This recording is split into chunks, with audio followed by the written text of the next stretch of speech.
Hard. इस batch में हम लोग प्रोनाउन पढ़ेंगे। आज प्रोनाउन का चैप्टर खत्म हो जाएगा। इसमें हम दैट का चैप्टर पढ़ेंगे ना। कौन सा चैप्टर? दैट का चैप्टर।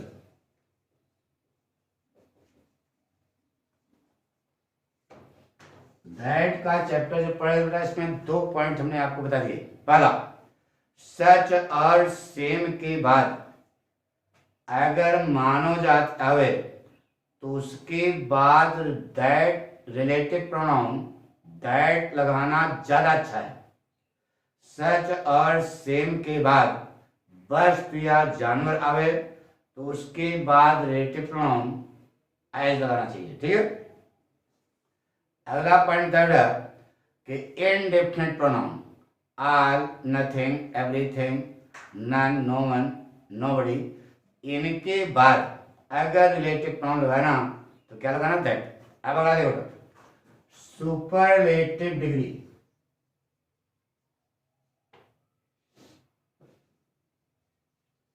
सुपरलेटिव डिग्री के ठीक बाद रिलेटिव प्रोनाउन क्या लगेगा? That.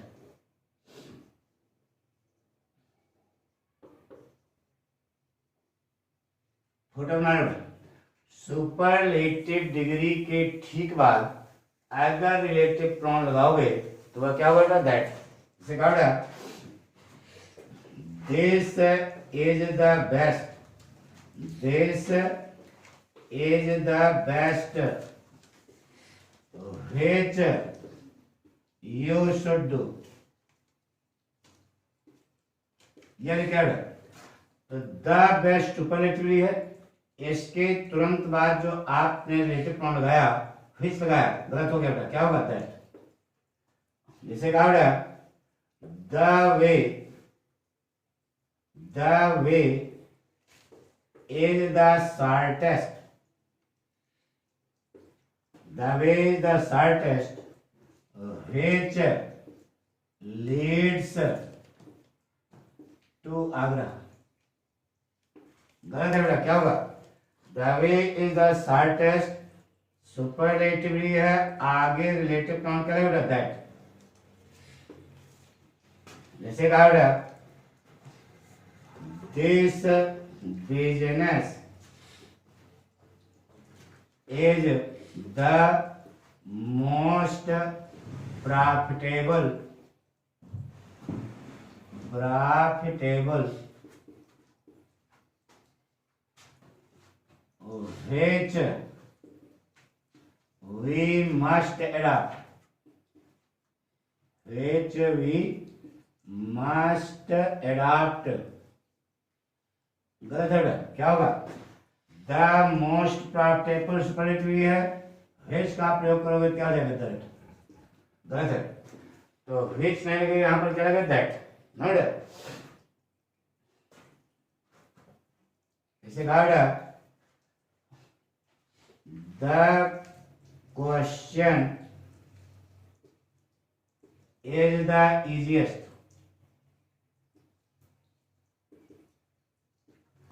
which they should solve,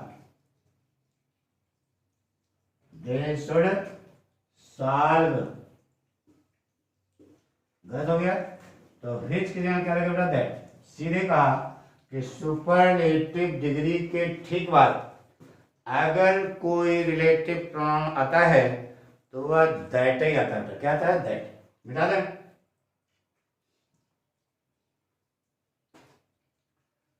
अगला पॉइंट देखो बेटा, ये तीसरा पॉइंट हो गया ना बेटा।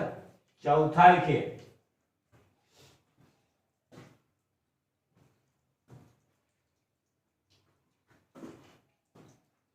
चौथा पॉइंट, ऐसे 2 गोला बनाओ एंड लिख दो बीच में। एक में मानव जात, दूसरे में वस्तु या जानवर। इन दोनों के लिए रिलेटिव प्रोनाउन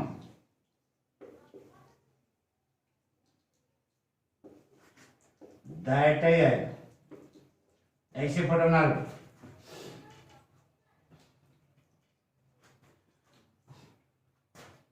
पहले फोटो बनाओ सुनाए।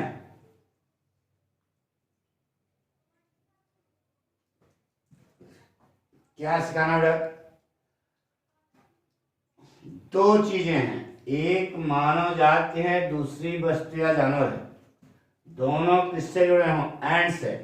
तो आगे जो रिलेटिव प्रोनाउन है वो क्या कहता है? यह नियम है। तो नियम यार भगवान ने बनाया कि इंसान ने? इंसान बनाया ना, जिसने बनाया उसने लगाया दिमाग। क्या दिमाग है? आपको याद होगा मानव जात के लगता है हु, हुम, हुज, याद है? अब वस्तु या जानवर के लगता है क्या? विच। अब इन दोनों के लिए यहां लगाना, तो मानव जात के लिए हु, वस्तु या जानवर के लिए विच। तो यहां दैट के लिए क्या लगा? हु हिच, हु हिच लगना चाहिए ना? नहीं लगेगा, दैट लगेगा। लड़का जानना चाहता है कोई दैट क्यों लगेगा? तो आपको एक कंसेप्ट दिया था, जहां पर अनिश्चितता पाई जाती है, इनडेफिनिट प्रोनाउन अनिश्चित होता है, तो वहां पर दैट लगाते हैं, इसके दूसरा वाला गेंद होता है। अब बताइए यहां पर आदमी के लिए लगाओगे जानवर के लिए? दोनों के लिए लगाना है, तो पता ही नहीं है किसके लिए लगा रहे हो, तो अनिश्चितता हो गई। अनिश्चितता हो गई तब क्या लगेगा? दैट आएगा सब। यही तो मूल कंसेप्ट है कि जहां अनिश्चितता पाई जाती है वहां पर क्या लगाते हैं? दैट। तो मनई के लिए लगा रहे हो, जानवर के लिए लगा रहे हो, पता ही नहीं है, तब ऐसी स्थिति में वही अनिश्चितता हो गई। तो रिलेटिव प्रोनाउन किसके लिए लगाओ? पता ही नहीं है। मनई के लिए लगाओगे, जानवर के लिए, तो ऐसी स्थिति में आपको क्या लगाना पड़ेगा? दैट। जैसे कहा है I saw Ram and his dog। दूसरा आगे है who were going on morning walk। यह वाक्य है I saw Ram and his dog। एक राम है, दूसरा उसका कुकुर है। एक मनई है, दूसरा जानवर है, दोनों किससे जुड़े हैं? एंड से। तो अब रिलेटिव प्रोनाउन हु जो है राम के लिए आएगा, डॉग के लिए? राम के लिए आएगा तो डॉग तो छूट जाएगा ना, लेकिन दोनों किससे जुड़े हैं? एंड से। तब अनिश्चितता हो गई। या तो यहाँ हु हिच लगाओ, तो हु हिच गलत है, क्योंकि डबल कंजंक्शन का प्रयोग वर्जित होता है बेटा। तो ऐसी स्थिति में उन्होंने कहा यहाँ पर क्या लगा होता है? बड़ा बन गया। I saw Ram and his dog that were going on morning walk। ठीक है? से कहा बेटा there were Hema and her cat। there were Hema and her cat। ना बेटा which were playing in the park। एक देखो बेटा, हेमा मनई है, कैट जानवर है। तो अब इन दोनों किससे जुड़े हैं? एंड से। तो अब यहां पर रिलेटिव प्रोनाउन किसके लगाओगे? कैट के लगाओगे, हेमा के लिए? तो दोनों के लिए लगाना पड़ेगा ना बेटा। तो दोनों खेल रहे थे, तो इसका मतलब यहां हिच लगाया हुआ था, क्या होगा? दैट। आ गया होगा समझ? मिटा दे पक्का।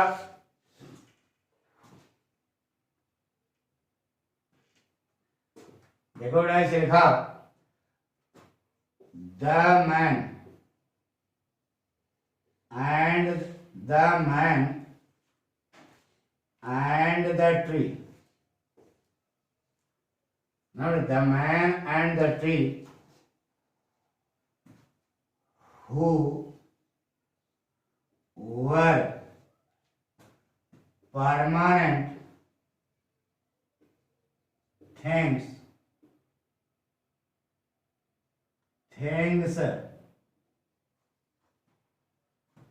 the man and the tree who were permanent things in the village now had no relation with the public।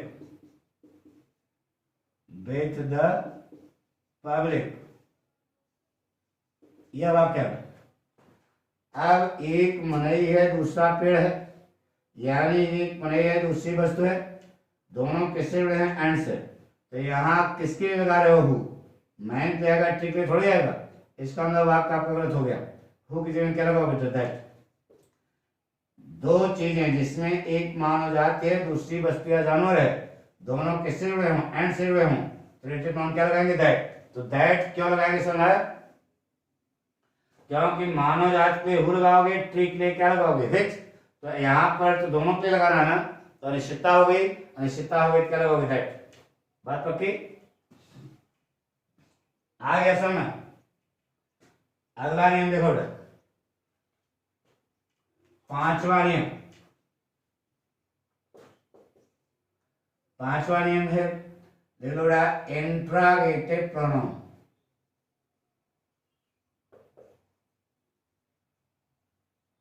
Interrogative pronoun माने प्रश्नवाचक सर्वनाम। प्रश्नवाचक सर्वनाम क्या है? पीछे हम बता चुके भी। जैसे कहा व्हाट, व्हिच, वेयर, हु, ये सब इंट्रागेटिव प्रोनाउन है। इनसे यहां तक प्रश्न पूछा जाए, प्रश्न पूछा गया, इस प्रश्न के बाद जो रिलेटिव प्रोनाउन लगेगा वो क्या लगेगा? दैट। ठीक है, फिर से इंट्रागेटिव प्रोनाउन होने से डब्ल्यू छोटा नहीं, इंट्रागेटिव प्रोनाउन। इंट्रागेटिव प्रोनाउन से यहां तक प्रश्न पूछा गया, इस प्रश्न के बाद अगर रिलेटिव प्रोनाउन आएगा तो वह दैट है। जैसे कहा what is the problem, which is difficult for you. ये क्या बेटा? तो देखो व्हाट इज द प्रॉब्लम, यहां कुछ ना, व्हाट इज द प्रॉब्लम, तो नहीं बेटा, प्रॉब्लम के लिए सही है? नहीं बेटा, इंट्रागेटिव प्रोनाउन से यहां तक प्रश्न पूछा गया तो रिलेटिव प्रोनाउन क्या लगाओगे? दैट। अब सही वर्ड। व्हाट क्यों पूछो? जो बोल रहा है वो समस्या के बारे में जानते नहीं, व्हाट इज द प्रॉब्लम, यानी उसके दिमाग में प्रॉब्लम अनिश्चित है, अनिश्चितता पाई गई, इसलिए क्या लगेगा? दैट। साफ साफ बात है यार। Which is the way which leads to Kanpur? यह वाक्य है, कौन सा रास्ता है जो कानपुर को जाता है? तो which is the way, यह इंट्रागेटिव प्रोनाउन which लगा ना, यहां तक प्रश्न पूछा गया, इसके बाद रिलेटिव प्रोनाउन लगेगा, क्या लगेगा? दैट। जो इंसान बोल रहा है वो कह रहा है which is the way, कौन सा रास्ता है, मतलब उसको मालूम नहीं है, अनिश्चितता पाएगी, अनिश्चितता पाएगी, क्या लगोगे? दैट। सीधे सीधे मूल मंत्र ही है।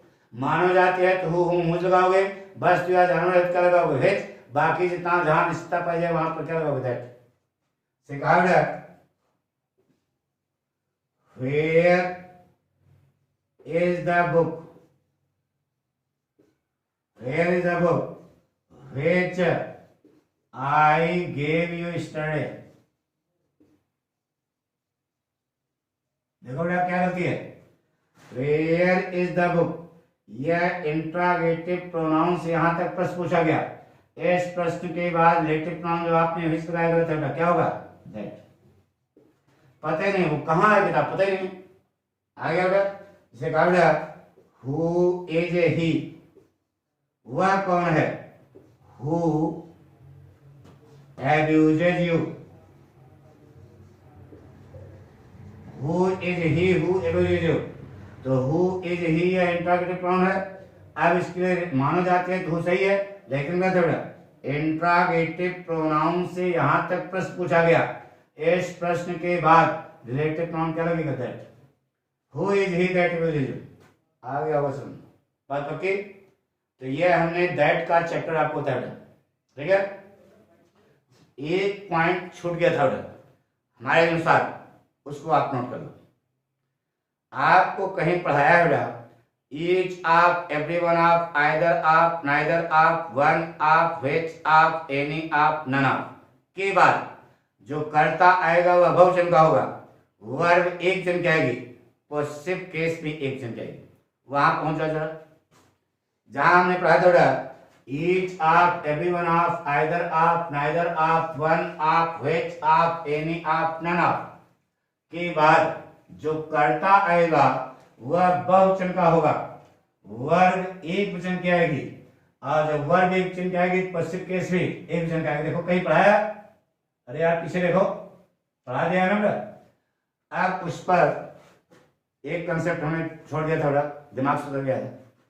अब वहीं पर देखो नियम लिखना बेटा, यदि वन ऑफ, देखो बेटा, यदि वन ऑफ वाक्य के बीच में आता है, यदि वन ऑफ वाक्य के बीच में आता है तो उससे संबंधित बाद में वर्ब बहुवचन कहते हैं। वन ऑफ वाक्य शुरू में ऊपर पढ़ाया भी ना, उसी समय वन ऑफ यदि वाक्य के बीच में आता है तो उससे संबंधित बाद में वर्ब बहुवचन कहते हैं। देखो ऐसे लिखा, Ravi is one of the boys, Ravi is one of the boys who obey his parents। देखो वन ऑफ के बाद, वन ऑफ ही लगा, इसके बाद देखो वर्ब कहाँ है, यहां है। तो वन ऑफ के बाद जो वर्ब आएगी उससे संबंधित जो वर्ब आएगी वह बहुवचन की होगी। इसका मतलब हु ओबे सही है। अरे यार एक नियम, दूसरा नियम, रिलेटिव प्रोनाउन के ठीक बाद जो वर्ब आएगी उसके पहले आए हुए नाउन था प्रोनाउन के साथ, दो नियम सीखोगे। वाक्य यहां तक सही है, लेकिन अब आगे बढ़ो, आगे बढ़ो। जब वर्ब बहुवचन की आएगी पॉसेसिव केस के वचन का आएगा, एक वचन का बहुवचन का, तो हेज का बहुवचन क्या होगा, देयर। अरे बड़का चार्ट बड़ा बन गया, Ravi is one of the boys who obey their teachers, ना बेटा। जिसे कहा बेटा, it is one of the best cards, it is one of the best cards that which is very costly। देखो सही है गलत है, it is one of the best cards, one of लगा है तो आगे जो वर्ब आएगी इसके बाद वर्ब कहाँ है, बेस्ट वर्ब है क्या, कार वर्ब है क्या, व्हिच वर्ब है क्या, वर्ब क्या है, इज, गलत है क्या होगा,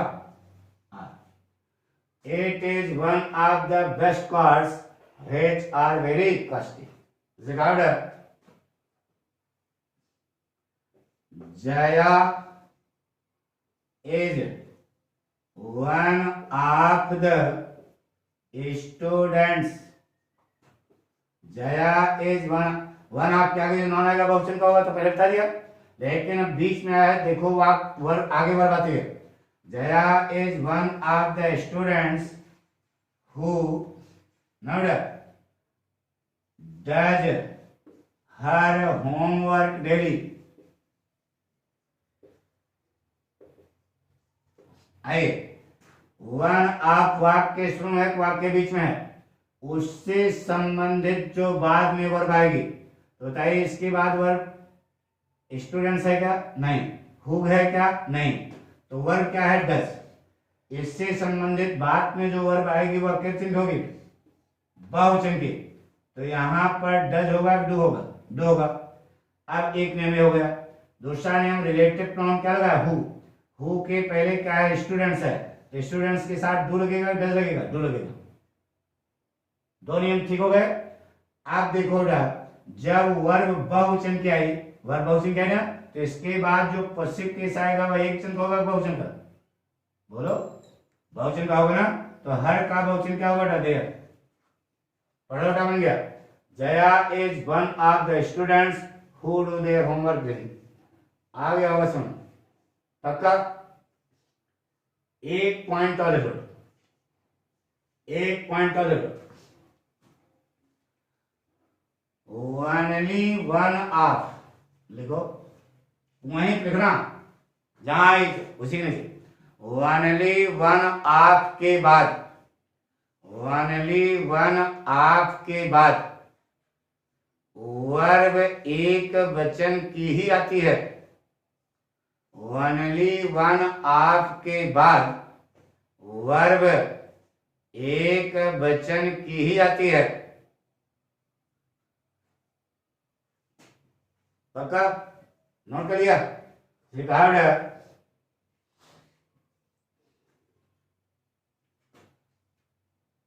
Mohan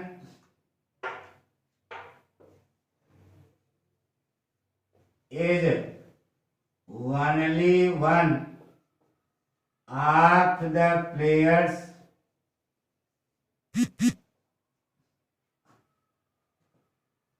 Mohan is only one of the players that have won the medal। ये वाक्य है, तो ओनली वन दिखाया ना, ओनली वन ऑफ के बाद जो वर्ब आएगी वह हमेशा एक जन की होगी, क्योंकि ताकत वन में आ जाती है। किसमें आ जाती है? वन में। तो अब वन के अनुसार बोलो क्या लगाओगे? दैट सही है, तो हैव यहां सही है, गलत है? क्या होगा? हैज। तो Mohan is only one of the players that has on the medal.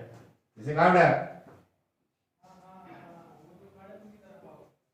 Priya is only one of the students that respect their teachers। यह वाक्य है, वाक सत्यानाश से देखो तक ओनली वन वाक के बीच में है, तो उस वन वाक के बीच में चाहे जहां ओनली वन ऑफ के बाद जो वर्ब आएगी वह एक जन की होगी, तो ओनली वन ऑफ लगा देखो ना।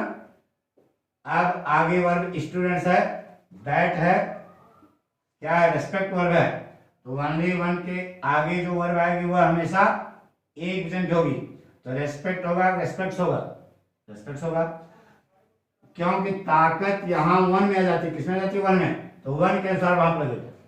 जैसे कहीं बताया होगा मोर डैश डैश देन, याद है? मोर देन वन, अब मोर डैश डैश बहुवचन का करता था वन, वही गणित लगेगी। ताकत वन में आ गई तो वर्ब एक वचन की आई, तो वर्ब एक वचन की आई तो आगे पश्चिम केस एक वचन का आएगा बहुवचन का, बोलो। तो रेखा प्रिया है ना, तो क्या हो जाएगा? Her. Priya is only one of the students that respects her teachers, जो अपने अध्यापक का सम्मान करती है। पक्का? इसे कहा गया This is